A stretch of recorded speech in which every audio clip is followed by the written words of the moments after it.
Acompáñame los próximos minutos a leer consideraciones generales de las reacciones al remedio de la página 39 a la 48 del libro del doctor Misael Peña, Reacciones al remedio, que te recuerdo que el link para que lo puedas adquirir te lo dejo en la descripción. Las reacciones al remedio constituyen un aspecto fundamental en la práctica clínica homeopática, ya que reflejan la interacción entre el medicamento y la fuerza vital del paciente. Su correcta interpretación permite evaluar la evolución del caso, prevenir agravaciones innecesarias y orientar de manera adecuada el seguimiento terapéutico. Desde el momento de la toma de la historia clínica, el homeópata debe de considerar diversos factores que influyen directamente en la respuesta al remedio, como las condiciones de eliminación del organismo, el nivel de salud, la hipersensibilidad, el uso de medicamentos alopáticos o sustancias bloqueadoras, así como la naturaleza del caso acompañado de los datos que distinguen a pacientes curables e incurables, así como si es un caso agudo, una agudización de lo crónico o un caso crónico. Este capítulo presenta las consideraciones generales indispensables para comprender y anticipar las reacciones al remedio, con el objetivo de favorecer una práctica más segura, consciente y eficaz.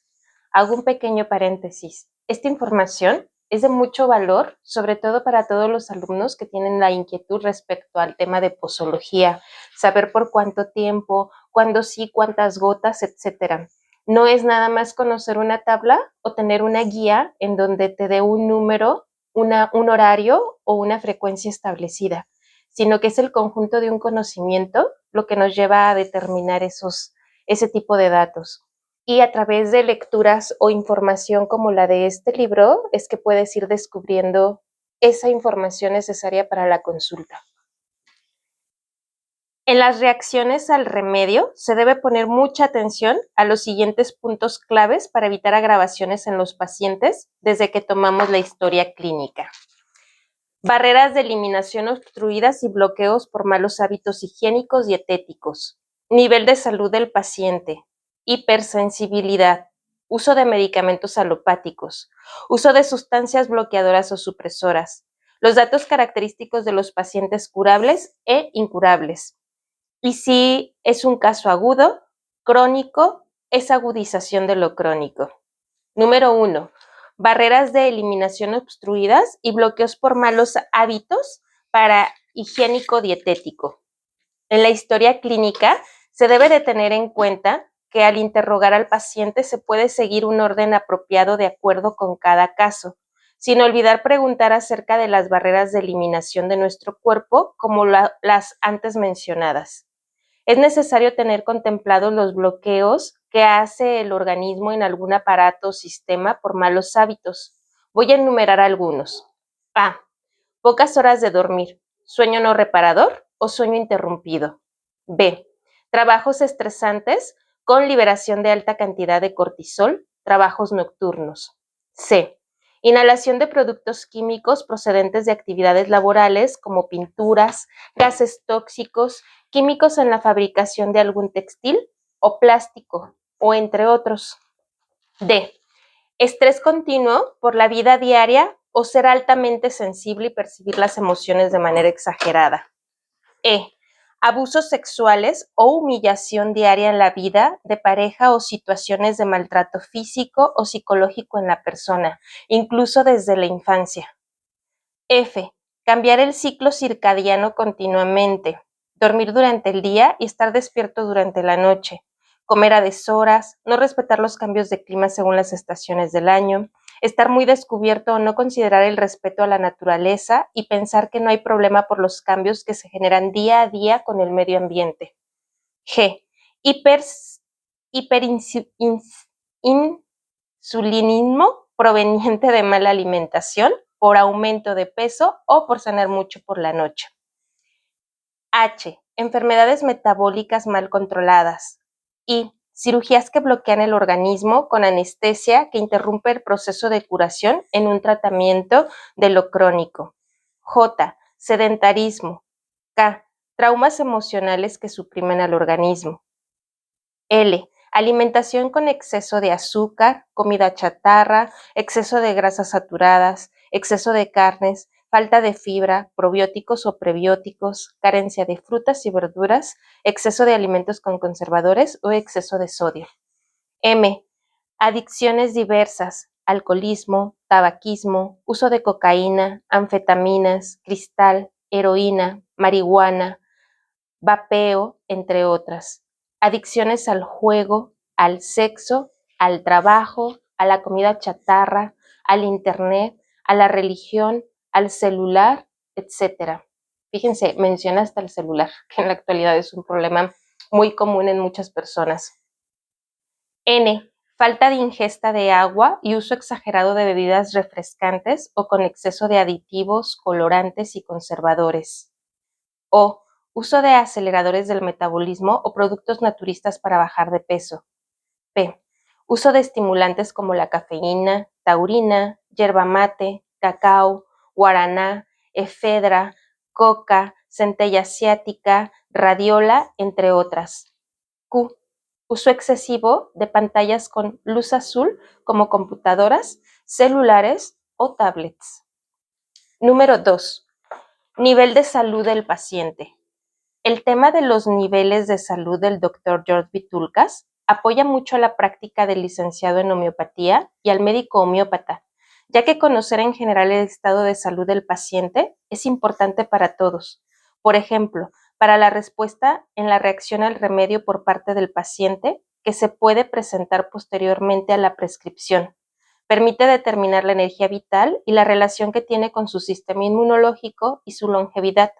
También permite determinar el uso de la potencia en la escala más adecuada, así como las frecuencias en las tomas de los medicamentos y el pronóstico que esperamos en curabilidad e incurabilidad. El Dr. George Vitulcas menciona 4 grupos divididos a su vez cada uno en 3 niveles. Como un comentario al margen de la lectura, les recuerdo que también en el canal pueden encontrar el relato del libro de Niveles de Salud del Dr. Vitulcas. Y si prefieres tú leerlo, te recomiendo que lo hagas para mejor formación dentro del ámbito homeopático y conocimiento respecto a las dosis, potencias, frecuencias y diagnóstico que podemos dar al paciente. Voy a compartirte la imagen que agrega aquí el doctor Misael Peña, el cuadro que es muy interesante poderlo checar respecto a lo que son los niveles de salud. Considero que hace un excelente trabajo el maestro Misael Peña, haciendo un resumen de los puntos importantes que comparte el doctor George Vitulcas. Voy a continuar con la lectura. El primer dato es que los pacientes tienen fiebre acompañada de una enfermedad aguda por lo menos 1 o 2 veces al año, pero esas crisis son pasajeras y se recuperan muy rápido. Pareciera que las crisis son para hacer un efecto de restauración de las células envejecidas, por lo que al tener fiebre, los pacientes siempre estarán más fuertes después de la crisis de la enfermedad que pudieran tener. Son personas que tienen una fuerte predisposición genética a la longevidad. Viven más que el promedio de vida de cada país, que en México es entre 72 a 76 años. En este nivel de salud pueden vivir hasta más de 90 años y su herencia familiar es igual. Su apariencia física es más joven que su edad cronológica. Ellos tienen en general más grandes sus telómeros, producen más hormonas de crecimiento, tienen la autofagia con mayor actividad, producen más rápido angiónesis que reestructuran células que son dañadas en el organismo y su capacidad de regeneración celular es muy apropiada. La mayoría de las personas en este nivel se nutren apropiadamente, combinan carbohidratos, lípidos y proteínas en buena cantidad. Comen de manera mesurada, balanceadamente y consumen varias porciones de frutas, semillas, germinados, proteínas repartidas entre productos animales y vegetales, al igual que de antioxidantes, lo cual les beneficia siempre en su digestión y salud. Agrega aquí también una tabla que hace referencia a cómo dentro de los niveles de salud es apropiada la producción de melatonina para un sueño profundo, para también a su vez generar la hormona del crecimiento, que se genera una autofagia, una adecuada función de la insulina, con esto una adecuada función celular y esto nos confiere un buen tamaño de telómeros, que estos son los que nos favorecen para una larga vida y una buena vida. Sus horarios de sueño son muy adecuados en tiempo y forma. Ellos duermen entre 6 y 8 horas diarias y respetan los horarios sin alterar su ciclo circadiano. Se acuestan a dormir antes de las 10 de la noche y pueden tener un sueño placentero, que, cuando lo llegan a interrumpir, inmediatamente pueden retomarlo, así que tienen energía estable durante el transcurso del día. También aprovechan para dormir siestas y esos sueños ayudan mucho a la reparación del nivel de energía. Su temperatura corporal es equilibrada con una tendencia a ser calurosos, pero se adaptan a cualquier clima sin que ello les afecte. Si hace calor lo toleran, si hace frío se adaptan, al igual que si hay humedad o viento, pero es más frecuente que tiendan a ser calurosos y adaptarse por las noches y destaparse por las noches. Ellos eliminan más rápido toxinas porque su mecanismo de liberación son permeables. Todas las barreras están libres: defecación, orina, sudor y mucosas, al igual que sus emociones. Eso permite que sean personas que dicen lo que sienten y son empáticas con sus semejantes, y al mismo tiempo son asertivos, tienen claro lo que sienten, dicen lo que piensan, son sinceros y controlan sus impulsos. Ellos tienen un propósito de vida, lo que los japoneses denominan ikai, por lo que siempre están contemplando la vida con planes y metas a lograr, sea la edad que sea. Recuerda que estamos hablando de las personas que se encuentran del grupo A, en un muy buen nivel de salud. La manera en que el medicamento homeopático trabaja en ellos es muy rápida, ya que reaccionan de manera adecuada y rápida ante cualquier potencia. Algunos autores hacen mención del manejo de potencias altas para este nivel, pero sinceramente una potencia de 30 C, centesimal hahnemanniana o 30 LM tienen un efecto muy adecuado y rápido para ellos. Cuando se van a prescribir, la imagen del remedio en su expresión es muy clara. Los síntomas que ellos relatan parecen estar tomados de una lectura de materia médica, lo que hace que la selección del medicamento en una obtención de semiología y repertorización sea muy sencilla, y el terapeuta no tenga dificultad en la selección del remedio apropiado desde la primera consulta. Cuando se inicia el tratamiento homeopático, la recuperación es más rápida y suave en varios casos. Se sienten bien de manera inmediata y rara vez se enferman posteriormente. De manera sorprendente se curan y ellos envían muchos familiares o pacientes a recibir un tratamiento médico con el médico tratante. Todas estas características son las que podemos encontrar en las personas que se encuentran en el grupo A dentro de la tabla de niveles de salud. A continuación, voy a narrarte las características generales que vamos a encontrar en las personas del grupo B. Y aquí se menciona, ¿se enferman más seguido? ¿Hubo causalidad de detonar la enfermedad? ¿Baja energía? ¿Ligeramente friolentos? ¿Toman medicamentos homeopáticos regularmente? ¿Más frecuencia de enfermedades agudas? ¿Aparecen los nuncas? Desde una patología ya no vuelve a ser el mismo y hay más datos de hipersensibilidad. Si se fijan, aunque nos sigue hablando de una persona relativamente sana, pues estamos viendo que empieza a presentar ligera deficiencia a comparación de las personas del grupo A. Vamos a ver qué nos dice.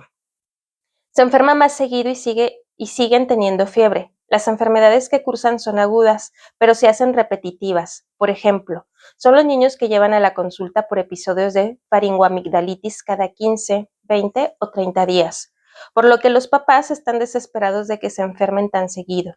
Cuando están enfermos, presentan crisis de fiebre de 38 a 39 grados, pero esto es parte del nivel de salud donde la respuesta sigue siendo favorable por las crisis de fiebre o de agudización que están padeciendo. El problema, que en esta etapa es donde más frecuentemente se inicia la supresión del sistema inmunológico con antibióticos, antipiréticos, antihistamínicos, broncodilatadores, corticoides, etcétera. Esto me hace pensar de manera muy regular que se pueda ver, sobre todo en los niños cuando entran a la guardería o niños que van a entrar al kinder y que los papás refieren que fue cuando empezaron a ser más enfermizos y por la dinámica ya de asistir a un espacio con otros niños, pues empiezan a hacer con más frecuencia el consumo de este tipo de medicamentos. y ello hace que la fiebre deje de aparecer y se hace una supresión al siguiente nivel. Hubo causalidad que detonara la enfermedad. En este punto, la mayoría de los pacientes del grupo B han pasado por causalidades que han hecho que de estar en el grupo A cambien al grupo B. Entre algunos ejemplos se consideran vacunaciones, especialmente la vacuna del COVID, la cual fue de gran alteración para el nivel de energía, al igual que para la producción de varias enfermedades como miocarditis, hipertensión, activación en problemas de cáncer, hemorragias diversas, trombosis, entre otras. Haberse enfermado de dengue, influenza, traumatismo craneoencefálico, salmonelosis o haber padecido de alguna emoción fuerte como la pérdida de un ser querido, un enojo muy agresivo, una humillación, una pena, una tristeza, un susto, una hemorragia, un parto traumático, una cirugía con complicaciones, estragos que la anestesia haya ocasionado, etcétera. Como un punto importante, la referencia que da el doctor Misael Peña en su libro respecto al tema de la vacuna de COVID tiene su referencia bibliográfica para que se pueda consultar. Por lo tanto, el punto de partida es que el organismo no pueda soportar este tipo de agresiones y eso hace que el nivel de salud descienda. Una observación basada en el libro Enfermedades Crónicas del Dr. Samuel Hahnemann es que la psora latente se convierte en psora desarrollada. Y en el concepto del Dr. Vitulcas, el nivel de salud del grupo A pasó al grupo B después de una causa detonante. Por eso es clave que en la psora desarrollada de inicio se han usado los medicamentos llamados absóricos o agudos. Y al bajar los síntomas de las agudizaciones se den los medicamentos antipsóricos. Hay una lista de 48 antipsóricos en el libro de enfermedades crónicas del Dr. Hahnemann. Aquí es necesario hacer una pausa para explicar cuáles son los datos que se deben recabar para poder obtener el antipsórico de fondo. Son datos que siempre debemos preguntar a un paciente crónico. Carácter, temperamento y personalidad. Modalidades generales, deseos, aversiones y agravaciones alimentarias, transpiración, sueño, posición al dormir, acciones que hacen durante el sueño y sueños, esfera sexual, menstruación, piel, transpiración, defecaciones, orina, sed, los síntomas de cabeza a pies por aparatos y sistemas. No olvidar todo lo que el lenguaje corporal nos diga y también la historia biopatográfica que ha padecido el paciente. Todo esto nos ayuda en la obtención de el antipsórico. Esta tabla, esta referencia, la encuentran en específico en la página número 49, para que lo tengan en cuenta y regresen a ella cada que sea necesario para consultar cuáles son los datos que yo requiero para sacar lo que le llaman la mayoría del medicamento de fondo o el medicamento antipsórico que me va a venir a funcionar después de haber tratado una agudización en el paciente. Por el momento voy a dejar hasta aquí el relato y en otro próximo video voy a continuar con la página 50, en donde nos sigue hablando de las personas con el nivel de salud del grupo B y nos habla de las causas detonantes de la psora. Para que estén al pendientes, puedan seguirme y si no lo han hecho se puedan suscribir para que este contenido pueda llegar a más personas.